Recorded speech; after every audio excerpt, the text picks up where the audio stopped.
O presidente Donald Trump confirmou que representantes dos Estados Unidos e da China vão se encontrar na segunda-feira para negociar tarifas de importação. A expectativa é de que a reunião ocorra de forma muito positiva, escreveu o presidente nas redes sociais. Trump revelou que representantes dos dois países vão se reunir em Londres na segunda-feira. O secretário do Tesouro, Scott Bessent, e o secretário do Comércio, Howard Lutnick, vão estar no Reino Unido. O anúncio acontece um dia depois do telefonema entre o presidente americano e o líder chinês Xi Jinping. Além da guerra tarifária, Trump enfrenta também uma guerra particular com Elon Musk. O líder da maior economia do planeta disse que o homem mais rico do mundo perdeu a cabeça. Trump diz que pode até vender ou doar o carro que comprou da montadora do bilionário no início do ano. Elon Musk se propôs a conversar por telefone com Donald Trump, mas segundo a Casa Branca, o presidente não tem a intenção de fazer as pazes com o bilionário. O clima entre os dois pesou depois das críticas públicas de Musk ao pacote fiscal que os republicanos tentam aprovar no Senado.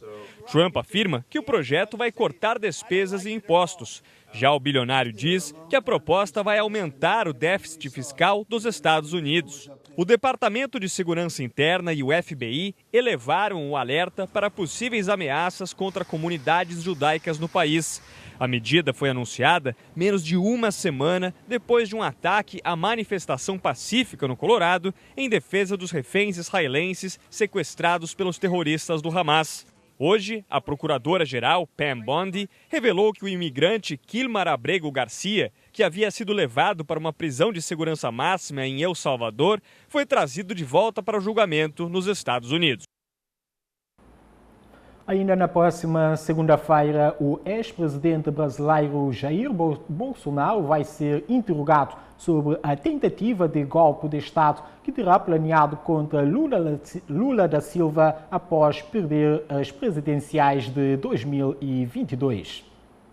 O plano golpista terá começado após a vitória do atual presidente Luiz Inácio Lula da Silva nas eleições de outubro de 2022. Bolsonaro tentava reeleição e não aceitou a derrota nas urnas. Segundo a acusação, foi então elaborado um plano de golpe de Estado para impedir a posse de Lula da Silva, que culminou com a invasão das sedes dos três poderes em 8 de janeiro de 2023.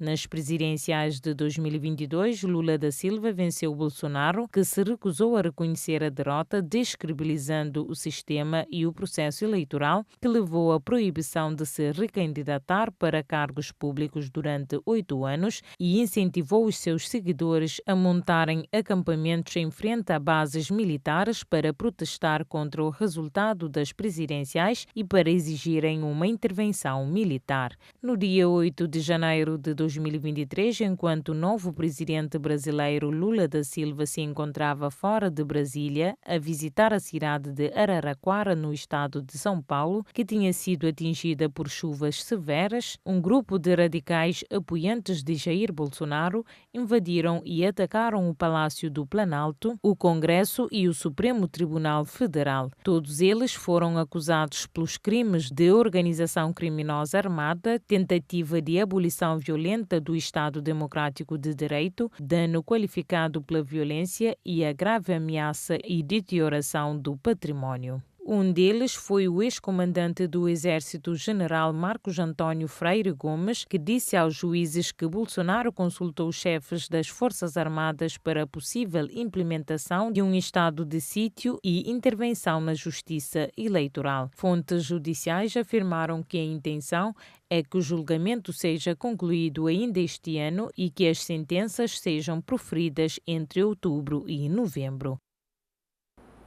Funcionários públicos acusados de desvio de dinheiro estão a ser julgados em Moçambique. Olá. Em Moçambique, arrancou o julgamento de 9 funcionários públicos acusados de desvio de 2 milhões de meticais. Dentre as acusações consta que os réus tiravam dividendos na contratação de serviços nas obras do Estado, desviavam combustível das instituições, entre outros crimes. Caso seja comprovado, Em sede de tribunal, que de facto cometeram estes crimes, eles poderão ser condenados a penas que variam de 2 a 20 anos de prisão. Danissa Moiane, de Maputo, em Moçambique, para o Fala Cabo Verde. 4 militares israelenses morreram e 5 ficaram feridos no desabamento de um prédio na faixa de Gaza. Os militares faziam parte de uma operação dentro do prédio que ficava em Khan Yunis, na faixa de Gaza. A construção desabou com a detonação de explosivos. Morreram na queda o major Ren Gross, de 33 anos, o sargento Yoav Haver, de 19, e mais 2 militares que não tiveram os nomes divulgados. Outros 5 ficaram feridos. O porta-voz do Exército disse que os militares precisam investigar prédios no território palestino. Eles procuram túneis construídos pelos terroristas do Hamas, onde as forças militares tentam encontrar os 56 reféns que são mantidos em cativeiro há mais de 1 ano e meio na faixa de Gaza. Foram distribuídas nesta sexta-feira mais de 8.000 caixas de alimentos em Rafah, no sul do território palestino. O centro de ajuda humanitária precisou ser fechado por causa da superlotação. Hoje, o exército israelense revelou que precisa convocar mais 10.000 militares para expandir as operações em Gaza. Ontem, o primeiro-ministro confirmou que Israel fornece armas para grupos palestinos que fazem oposição ao Hamas. Benjamin Netanyahu disse que a estratégia salva vidas de militares israelenses. A icônica Fonte de Roma foi tingida de vermelho em protesto contra acordos militares com Israel. Os manifestantes apelaram pelo fim da violência em Gaza. Ativistas da Greenpeace tingiram de vermelho a fonte Água Paola na manhã desta sexta-feira, simbolizando o que chamaram de banho de sangue em Gaza. Os manifestantes entraram no local sem causar danos e exibiram faixas apelando ao fim da violência em Gaza. As mensagens lidas nas faixas incluíam: parem com um banho de sangue em Gaza e parem o genocídio, e visavam ainda o fim dos acordos de comércio militar com Israel. Uma manifestação mais ampla que envolve partidos da oposição e grupos da sociedade civil está planeada para sábado em Roma.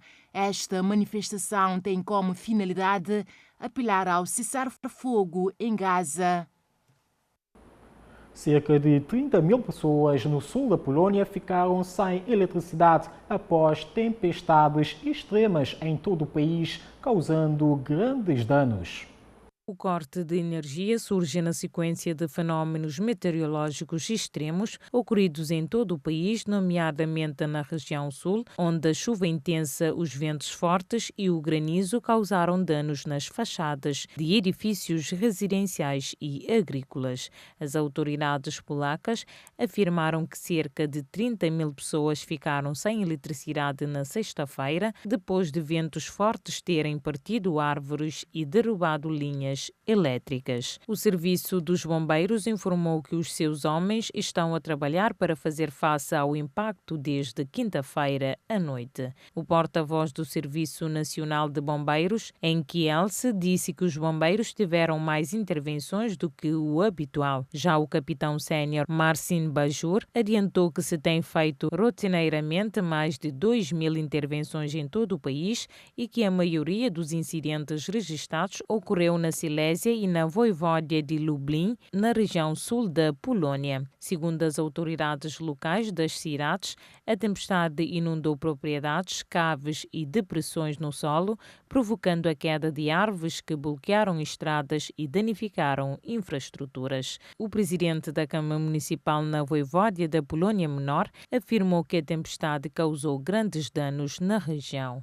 Na Polónia, cerca de 10% da população vive em zonas propensas a inundações e os cientistas alertaram para o facto das alterações climáticas poderem aumentar até 7 vezes os riscos de inundação dos edifícios residenciais. De acordo com a polícia polaca, pelo menos 9 pessoas morreram na sequência de grandes inundações no sudeste da Polónia em setembro do ano passado. Na sexta-feira, o Instituto de Meteorologia e Gestão da Água emitiu aviso de tempestade de 1º grau para a maior parte do país, incluindo o sul da Baixa Silésia, devido aos ventos fortes. Em Portugal, 5 distritos encontram-se sob aviso amarelo devido ao aumento de temperatura.